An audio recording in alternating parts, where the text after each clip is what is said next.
안녕하세요. 뉴스반장입니다.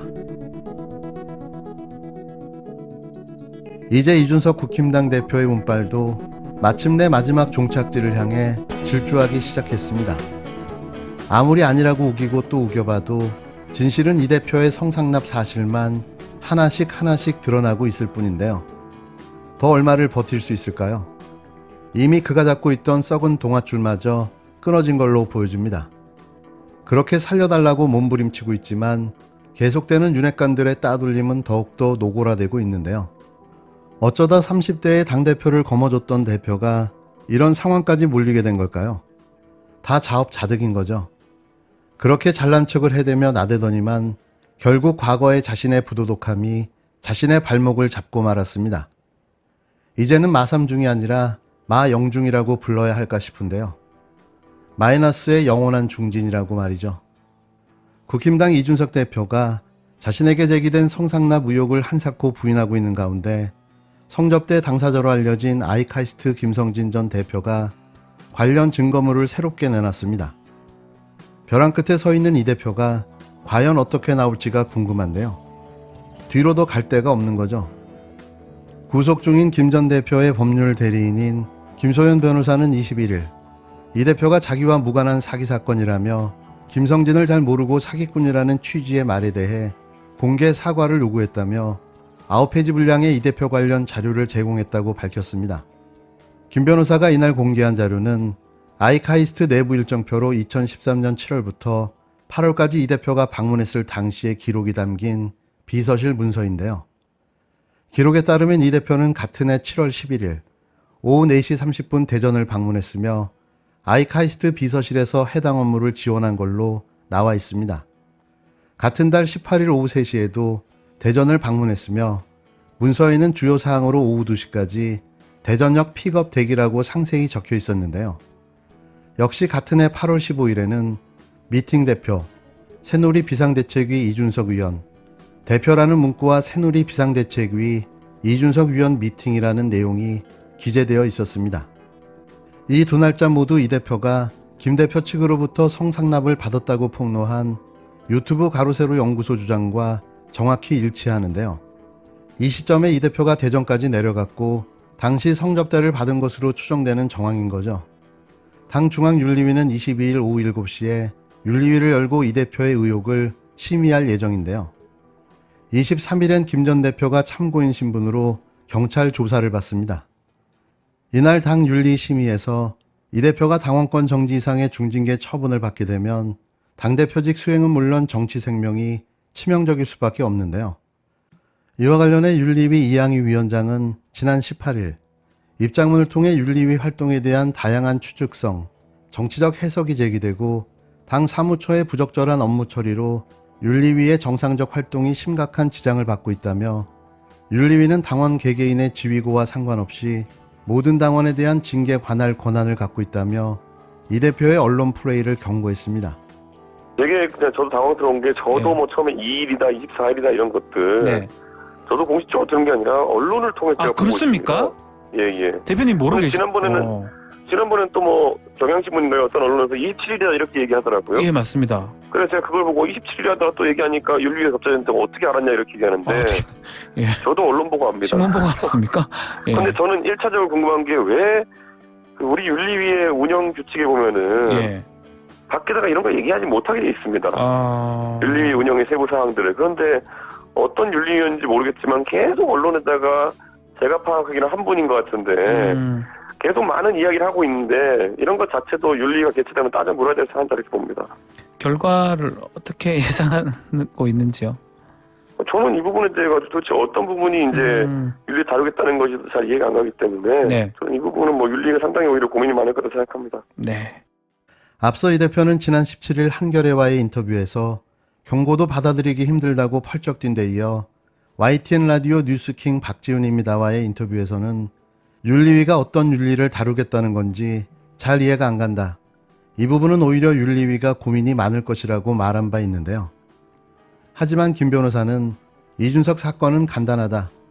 이준석은 이 사건을 정치적으로 풀고 싶겠지만 이건 형사사법의 영역이라며 형사처벌을 거듭 단언했습니다. 이렇게 마삼중은 마영중으로 정치판을 떠날 수도 있을 듯합니다. TBS 라디오 김어준의 뉴스공장 공장장이자 딴지그룹 총수인 김어준 총수가 문재인 정부에서 북한군에 의해 피살된 공무원이 월북을 시도했다는 발표가 뒤집힌 것과 관련해 윤석열 정부에서 문재인 전 대통령을 포토라인에 세우기 위한 작업이라는 의심이 든다고 예리한 촉을 세웠습니다. 현실 정치를 누구보다 오랜 시간 지켜보며 산전수전, 공중전까지 겪어낸 김 총수가 또다시 예언 아닌 예언을 한 건데요. 이 경우는 두 가지인 거죠. 실제로 일어날 일에 대한 경고이거나 이걸 준비하려는 세력에 대한 선전포고인 건데요.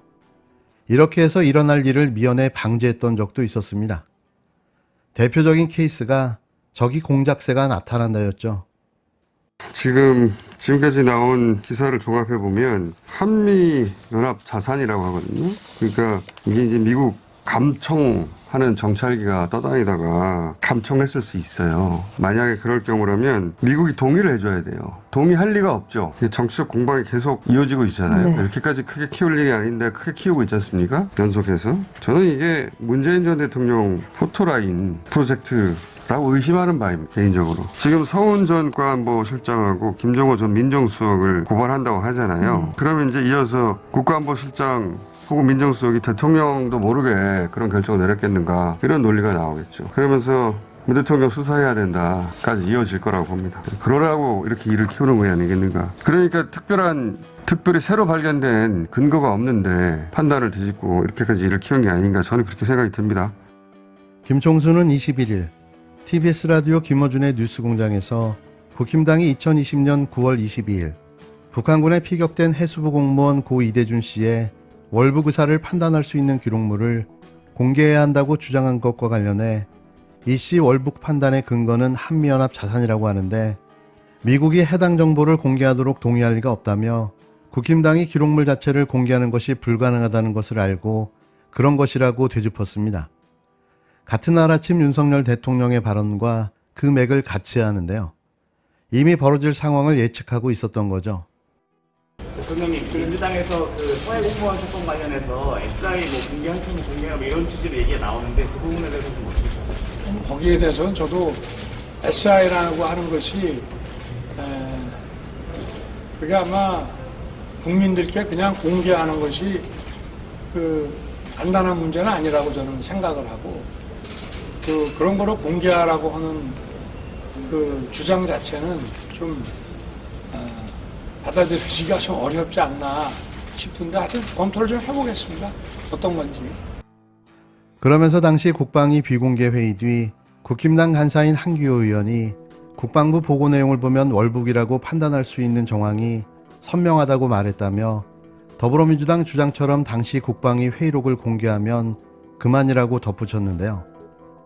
그날 21일 날 물때는 08시에 최고 정점에 오르는 시간이었습니다. 8시가 지나면 물의 흐름 자체가 조류가 북쪽으로 바뀝니다. 따라서 북쪽으로 바뀐 그 시간대에 이 사람이 없어진 것으로 봐서 월북한 것으로 보이고, 또 하나는 구명조끼를 입었습니다. 26도라도 35시간 이상 물에 있으면 저체온증으로 사망합니다. 그래서 사망하지 않았다는 것은 실제로 튜브 정도는 탔기 때문에 사망하지 않은 거 아니냐. 따라서 물때, 그 다음에 구명의 입은 것, 그리고 튜브까지 준비된 것, 이렇게 봤을 때 의도적으로 봅니다. 이어 정치적 공방이 이어지고 있는데 이렇게까지 키울 일인가라며 특별히 새로 발견된 근거가 없는데 판단을 뒤집고 이렇게까지 일을 키우는 건 문 전 대통령 포토라인 프로젝트라고 의심이 된다고 목소리를 높였습니다. 김 총수는 또 유가족이 서훈 전 국가안보실장, 김종호 전 민정수석을 고발했다고 했다면서 그럼 안보실장, 민정수석이 대통령 모르게 그런 결정을 내렸겠느냐, 문 대통령을 수사해야 된다는 논리로 이어지게 되는 것이라고 꼬집었는데요. 이미 한편의 시나리오가 완성되어 있는 거죠. 하지만 그게 뜻대로 될지는 모르겠습니다. 어설픈 선무당 같은 야욕만 가득한 대통령의 출연, 한 달도 안 돼 글을 찍은 국민들마저 등을 돌리고 있는데요.